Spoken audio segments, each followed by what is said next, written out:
How to hide followers and following list on Twitter. If any day you would like to hide a followers and following list on a very Twitter account or your A account, but you do not know how to do that, just follow the following steps.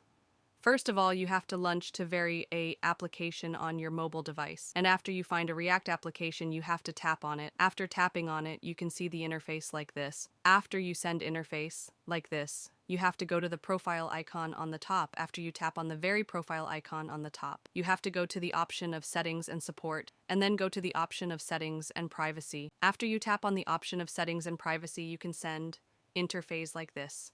Now you have to go to the next option, that is privacy and safety, and tap on the option of privacy and safety can S interface like this. Now you have to go to the option of audience and tagging. After you tap on the option of audience and typing, you can see a face like this. Now you have to enable protect your post, and you also need to enable protect your video, and when you enable protect your post and protect your videos, now your very followers and the following list will be hidden on your very Twitter account.